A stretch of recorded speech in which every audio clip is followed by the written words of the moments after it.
Om Sairam. This is Sai Satcharitra, chapter 18 and 19. How Hemad Pant was accepted and blessed. Stories of Mr. Sate and Mr. Deshmukh, encouraging good thoughts to fruition, variety in Upadesh, teachings, reading, slander, and remuneration for labor. In the last two chapters, Hemad Pant described how a rich gentleman aspiring for quick Brahmagnana was treated by Baba, and now in these two chapters he describes how Hemad Pant himself was accepted and blessed by Baba, how Baba encouraged good thoughts and fructified them, and gives his teachings regarding self improvement, slander, and remuneration for labor. Preliminary. It is a well known fact that the Sadguru looks first to the qualifications of his disciples and then gives them subtle instructions, which out unsettling their minds in the least, and leads them on towards the goal of self realization. In this respect, some say that what the Sadguru teaches or instructs should not be divulged by others. They think that their instructions become useless if they are published. This view is not correct. The Sadguru is a monsoon cloud. He pours down profusely, that is, scatters widely his nectar like teachings. These we should enjoy and assimilate to our heart's content, and then serve others with them, without any reserve. This rule should apply not only to what he teaches in our waking state, but to the visions he gives us in our dreams. To quote an instance, Buddha Kaushik Rishi composed his celebrated Ram Raksha Stotra, which he had seen in his dream. Like a loving mother forcing bitter but wholesome medicines down the throats of her children for the sake of their health, Sai Baba imparted spiritual instructions to his devotees. His method was not veiled or secret but quite open. The devotees who followed his instructions got their object. Sadgurus like Sai Baba open our eyes of the intellect and show us the divine beauties of the self and fulfill our tender longings of devotion. When this is done, our desire for sense objects vanishes. Twin fruits of viveka, discrimination, and vairagya, dispassion or non attachment, come to our hands, and knowledge sprouts up even in the sleep. All this we get when we come in contact with saints, Sadguru, serve them and secure their love. The Lord, who fulfills the desires of his devotees, comes to our aid, removes our troubles and sufferings, and makes us happy. This progress or development is entirely due to the help of the Sadguru, who is regarded as the Lord himself. Therefore, we should always be after the Sadguru, hear his stories, fall at his feet, and serve him. Now we come to our main story. Mr. Sate. There was a gentleman named Mr. Sate who had attained some publicity many years ago during Crawford regime, which was put down by Lord Ray, then Governor of Bombay. He suffered severe losses in trade. Other adverse circumstances gave him much trouble and made him sad and dejected. Being restless, he thought of leaving home and going out to a distant place. Man does not generally think of God, but when difficulties and calamities overtake him, he turns to him and prays for relief. If his evil actions have come to an end, God arranges his meeting with a saint who gives him proper directions regarding his welfare. Mr. Sate had a similar experience. His friends advised him to go to Shirdi, where so many people were flocking to get Sai Baba's darshan.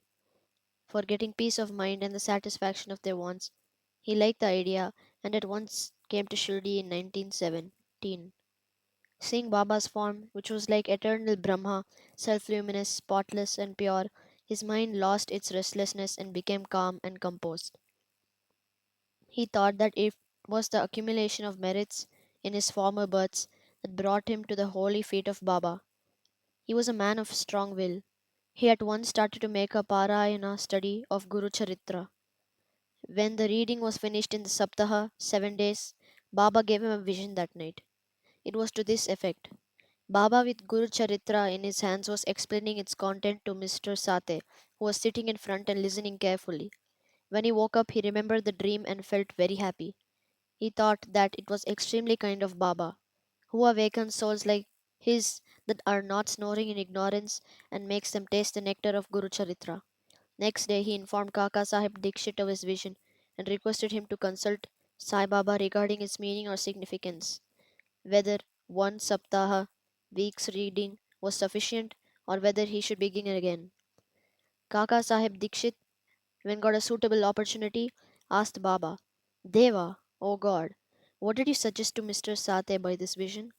Whether he should stop or continue the Saptaha? He is a simple devotee. His desire should be fulfilled and the vision explained to him, and she should be blessed. Then Baba replied, he should make one more Saptaha of the book. If the work be studied carefully, the devotee will become pure and will be benefited. The Lord will be pleased and will rescue him from the bondage of the mundane existence. At this time, Hemad Pant was present there. He was shampooing Baba's legs. When he heard Baba's words, he thought in his mind as follows: what? Mr. Sate read for a week only and got a reward. I am reading it for 40 years with no result. His 7 days stay here becomes fruitful, while my 7 years stay, 1910 to 1917, goes for nothing. Like a chatak bird, I am ever waiting for the merciful cloud, Baba, to pour its nectar on me and bless me with his instructions. No sooner did this thought cross his mind, Baba knew it then and there. It was the experience of the Bhaktas, and that Baba read and understood all their thoughts, and that he suppressed the evil thoughts and encouraged the good ones. Reading Hemad Pant's mind, Baba at once asked him to get up, go to Shama, Madhavrao Deshpande, get from him rupees 15 as dakshina, sit and chit chat with him for a while and then return. Mercy dawned in Baba's mind, and so he issued this order. Who could disobey Baba's order? Hemad Pant immediately left the masjid and came to Shama's house. He had just bathed and was wearing a dhotar. He came out and asked Hemad Pant, how is it that you are here now? It seems that you have come from the masjid. Why do you look restless and dejected? Why are you alone? Please sit and rest, while I shall just do my worship and return. In the meanwhile, you please take panvida, leaves and betel nuts, etc. Let us then have a pleasant chat. After saying this, he went inside and Hemadpan sat alone in front veranda. He saw in the window a well-known Marathi book named Nath Bhagwat. This is a commentary by the Saint Ekanath on the 11th Skanda chapter of the bigger Sanskrit work, the Bhagavad. At the suggestion or recommendation of Sai Baba, Bapu Sahib Jog and Kaka Sahib Dikshit read daily in Shirdi Bhagavad Gita with its Marathi commentary named Bhavarta Deepika or Jnaneshwari, a dialogue between Krishna and his friend devotee Arjuna, and Nath Bhagwat, a dialogue between Krishna and his servant devotee Uddhava, and also Ekanath's other big work, Bhavarta Ramayana. When devotees came to Baba and asked him certain questions, he sometimes answered them in part and asked them to go and listen to the readings of the above mentioned works, which are the main treatises of Bhagavad Dharma. When the devotees went and listened, they got full satisfactory replies to their question. Hemad Pant also used to read daily some portions of the book Nath Bhagavat. That day he did not complete the daily portion of his reading, but had left it unfinished in order to accompany certain devotees who were going to the masjid. When he took up the book from Shama's window and casually opened it, he found to his surprise that the unfinished portion turned up. He thought that Baba sent him very kindly to Shama's house for enabling him to complete his daily reading. So he went through the unfinished portion and completed it. As soon as this war was over, Shama, after doing his worship, came out, and the following conversation took place between them. Hemat Pant, I have come with a message from Baba. He has asked me to return with rupees 15 as dakshina from you, also to sit with you for a while and have a pleasant chit chat, and then return to the masjid with you. Shama, with surprise, I have no money to give. Take my 15 namaskaras, bows, in lieu of rupees as dakshina, to Baba. Hemat Pant, all right, your namaskaras are accepted. Now let us have some chit chat. Tell me some stories and leelas of Baba which will destroy our sins. Shama, then sit here for a while. Wonderful is the sport, Leela, of this god, Baba. You know it already. I am a village rustic, while you are an enlightened citizen. You have seen some more Leelas since your coming here. How should I describe them before you? Well, take these leaves, betel nut, and chunnam and eat the panvida, while I go dress myself and come out.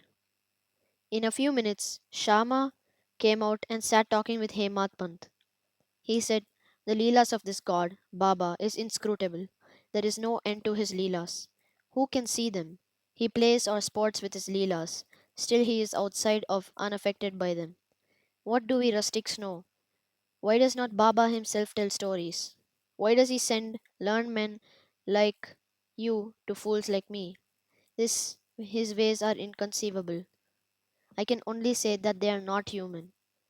With this preface, Shama added, I now remember a story which I shall relate to you. I know it personally. As a devotee is resolute and determined, so is Baba's immediate response. Sometimes Baba puts the devotees to Sharif test and then gives them Upadesh, instructions. As soon as Hemad Pant heard the word Upadesh, a flash of lightning crossed through his mind. He at once remembered the story of Mr. Sate's Guru Charita, reading and thought that Baba might have sent him to Shama in order to give peace to his restless mind. However, he curbed this feeling and began to listen to Shama's stories. They all showed how kind and affectionate Baba was to his devotees. Hemat Pant began to feel a sort of joy while hearing them, and Shama began to tell the following story. Miss Radhabai Deshmukh. There was an old woman by name Radhabai. She was the mother of one Kashaba Deshmukh. Hearing Baba's fame, she came to Shirdi with the people of Sangamner. She took Baba's darshan and was much satisfied. She loved Baba intimately and resolved in her mind that she should accept Baba as her guru and take some upadesh from him. She knew nothing else. She determined to fast herself unto death, so long as Baba did not accept her and give her any upadesha mantra. She stayed in her lodging and left off taking any food or water for 3 days. I was frightened by this ordeal of the old woman and interceded with Baba, and on her behalf I said, Deva, what is this you have started? You drag so many people here. You know that old lady. She is very obstinate and depends on you entirely. She has resolved to fast unto death if you do not accept and instruct her. If anything worse happens, people will blame you and say that Baba did not instruct her and consequently she met her death. So take some mercy on her, bless her and instruct her. On seeing her determination, Baba sent for her, changed the turn of her mind by addressing her as follows. O mother, why are you subjecting yourself to unnecessary tortures and hastening your death? You are really my mother, and I am your child. Take pity on me and hear me throughout. I tell you my own story, which, if you listen carefully, will do you good. I had a guru. He was a great saint and most merciful. I served him long, very long. Still, he would not blow any mantra into my ears. I had a keen desire never to leave him but to stay with him and serve him, and at all costs receive some instructions from him. But he had his own way. He first got my head shaved and asked me 2 pice as dakshina. I gave the same at once. If he said that as my guru was perfect, why should he ask for money and how should he be called desireless? I replied plainly that he never cared for coins. What had he to do with them? His 2 pice were 1. Firm faith and 2. Patience or perseverance. I gave these 2 pice or things to him and he was pleased. I resorted my guru for 12 years. He brought me up. There was no dearth of food or clothing. He was full of love. He was love incarnate. How can I describe it? He loved me most. Rare is a guru like him. When I looked at him, he seemed as if he was in deep meditation, and then we both were filled with bliss. Night and day, I gazed at him with no thought of hunger and thirst. Without him, I felt restless. I had no other object to meditate, nor any other thing than my guru to attend. He was my sole refuge. My mind was always fixed on him. This one pice, dakshina, saburi, patience or perseverance, is the other pice. I waited patiently and very long on my guru and served him. This saburi will ferry you across the sea of this mundane existence. Saburi is manliness in man. It removes all sins and afflictions, gets rid of calamities in various ways, and casts aside all fear, and ultimately gives you success. Saburi is the mine of virtues, concert of good thought, nishtha, faith, and saburi, patience, are like twin sisters loving each other very intimately. My guru never expected any other thing from me. He never neglected me, but protected me at all times. I lived with him and was sometimes away from him, but I never felt the want or absence of his love. He always protected me by his glance, just as a tortoise feeds her young ones, whether they are near her or away from her. on the other side of the river bank by her loving looks. Oh, mother, my guru never taught me any mantra. Then how shall I blow any mantra in your ears? Just remember that Guru's tortoise like loving glance gives us happiness. Do not try to get mantra or upadesh from anybody. Make me the sole object of your thoughts and actions, and you will, no doubt, attain Paramartha, the spiritual goal of life. Look at me wholeheartedly, and I turn to look at you similarly. Sitting in this masjid, I speak the truth, nothing but the truth. No sadhanas, no proficiency in the six shastras are necessary. Have faith and confidence in your Guru. Believe fully that Guru is the sole actor or doer. Blessed is he who knows the greatness of his Guru and thinks to him to be Hari, Hara, and Brahma, Trimurti incarnate. Instructed in this way, the old lady was convinced. She bowed to Baba and gave up her fast. Hearing this story carefully and attentively, and marking its significance and appropriateness, Hemat Pant was most agreeably surprised. Seeing this wonderful Leela of Baba, he was moved from top to toe. He was overflowing with joy, his throat was choked, and he was not able to utter a single word. Shama, on seeing him in this condition, asked him, "What is the matter with you? Why are you silent? How many innumerable Leelas of Baba shall I describe?" Just at that time, the bell in the masjid began to ring, proclaiming that the noon worship and arati ceremony had begun. Therefore, Shama and Hemat Pant hurried to the masjid. Bapu Sahib Jog had just started the worship. Women were up in the masjid and men were standing below in the open courtyard, and they were all loudly singing the arati in chorus to the accompaniment of drums. Shama went up, pulling Hemat Pant with him. He sat to the right and Hemat Pant in front of Baba. On seeing them, Baba asked Hemat Pant to give the dakshina brought from Shama. He replied that Shama gave namaskaras in lieu of rupees and that he was there in person. Baba said, "All right, now let me know whether you both had a chit chat, and if so, tell me all that you talked about." Not minding the sounds of the bell, the drum, and the chorus songs, Hemat Pant was eager to tell what they had talked and started to narrate it. Baba was also anxious to hear, and so he left the bolsters and leaned forward. Hemat Pant said all that they had talked about and was very pleasant, and that specially the story of the old lady was most wonderful, and that on hearing it he thought that his Leela was inexplicable, and under the guise of that story he really blessed him. Baba then said, "Wonderful is the story. How were you blessed? I would like to know everything in detail from you, so tell me all about it." Then Hemat Pant related in full story which he had heard a little while before, and which had made a lasting impression on his mind. Hearing this, Baba was much pleased and asked him, "Did the story strike you and did you catch its significance?" He replied, "Yes, Baba, the restlessness of my mind has vanished and I have got true peace and rest and come to know the true path." Then Baba spoke as follows: "My method is quite unique. Remember well this one story and it will be very useful. To get the knowledge, realization of the self, dhyana, meditation, is necessary. If you practice it continuously, the vrittis, thoughts, will be pacified. Being quite desireless, you should meditate on the Lord who is in all the creatures, and when the mind is concentrated, the goal will be achieved. Meditate always on my formless nature, which is knowledge incarnate, consciousness, and bliss. If you cannot do this, meditate on my form from top to toe, as you see here night and day.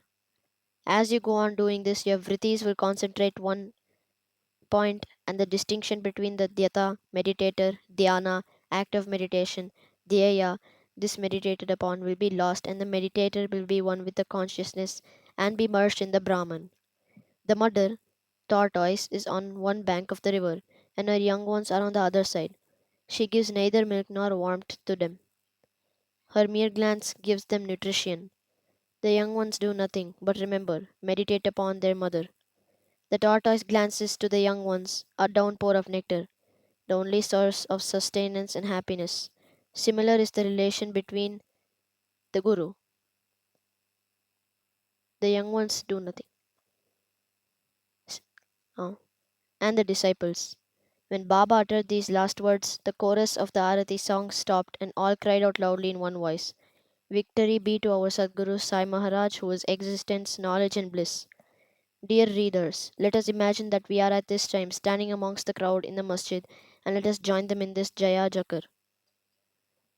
After the Arati ceremony was over, Prasad was distributed. Bapu Sahib joke advanced as usual, and after saluting Baba gave into his hand a handful of sugar candy. Baba pushed all this quantity into the hands of Hemant Pant and said to him, "If you take this story to heart and remember it well, your state will be sweet as the sugar candy. All your desires will be fulfilled and you will be happy." Hemant Pant bowed before Baba and implored, "Do favor me like this. Bless and protect me always."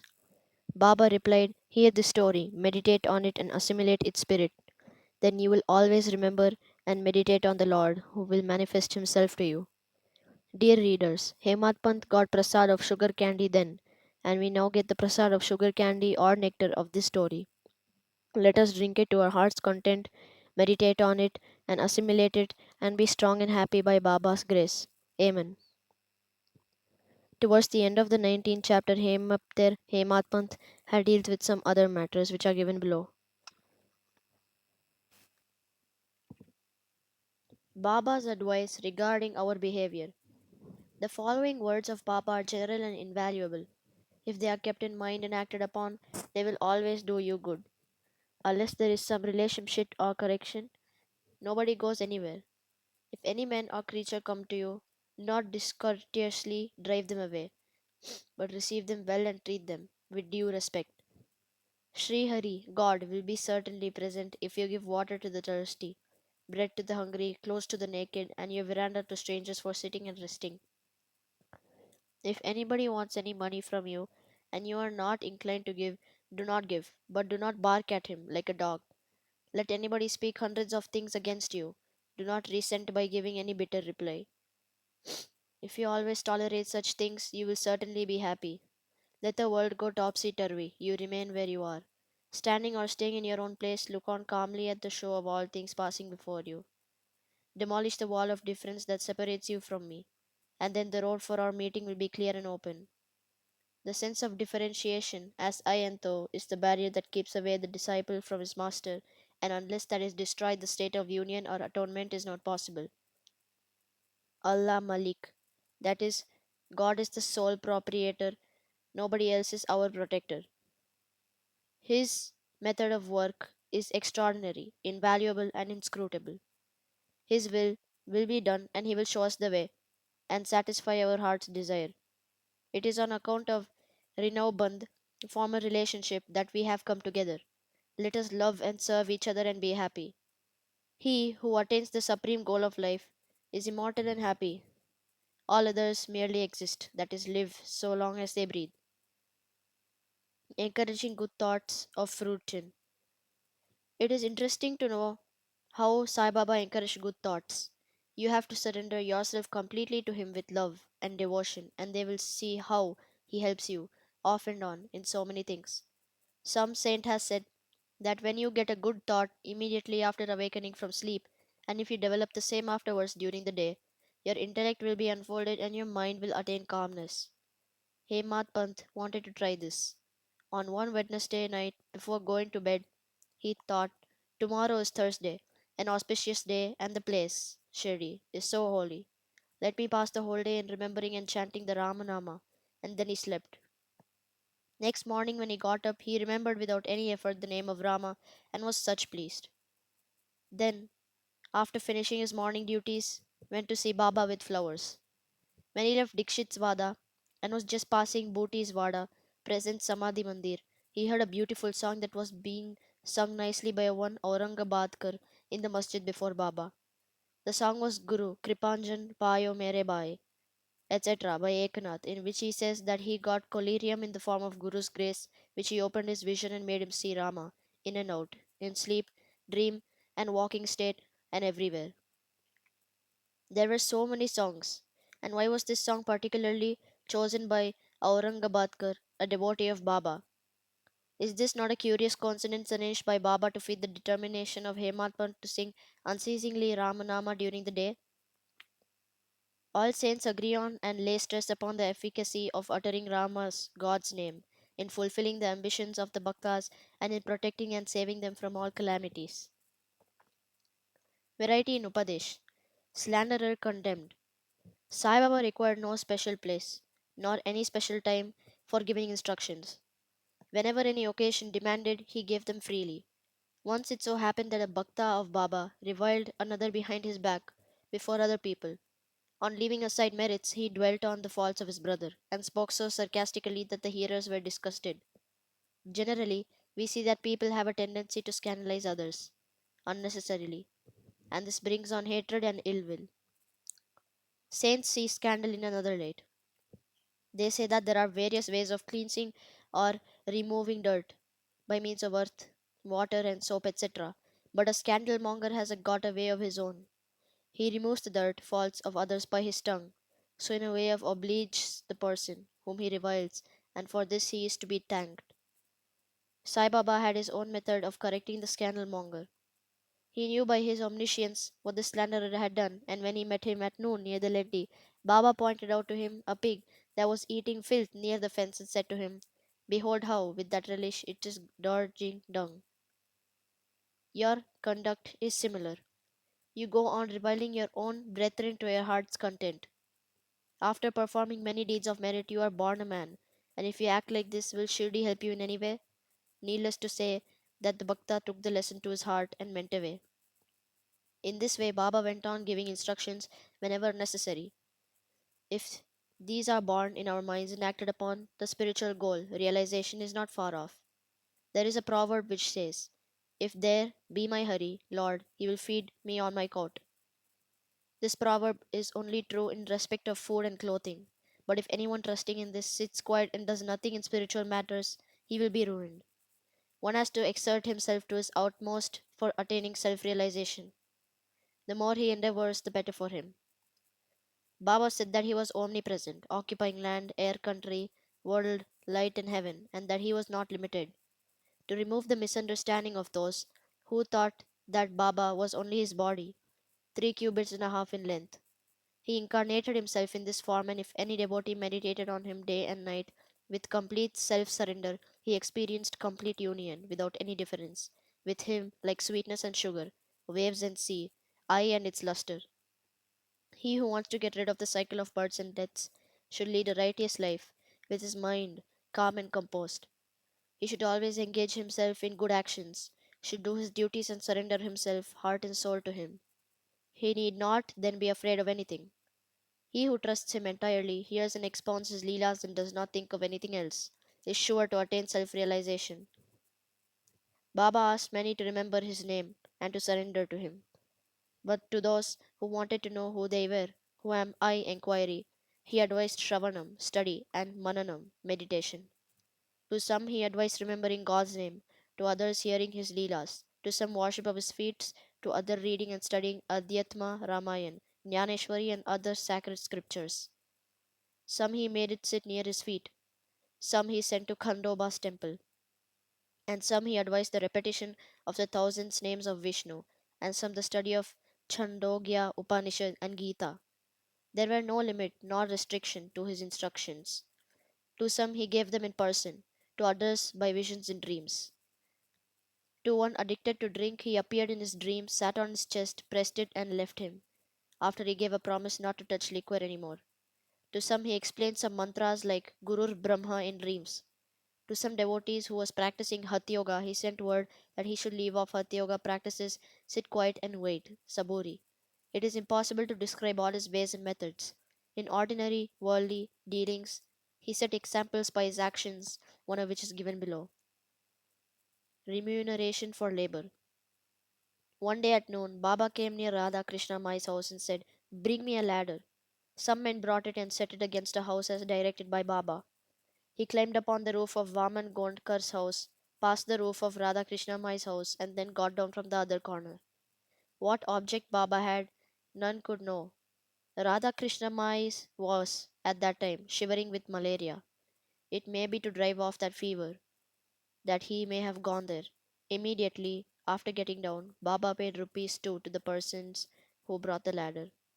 Somebody asked Baba why he paid so much for this. He replied that nobody should take the labor of others in vain. The worker should be paid his dues promptly and liberally. Bow to Sri Sai, peace be to all, and this brings us to the end of Sai Satcharitra, chapter 18 and 19.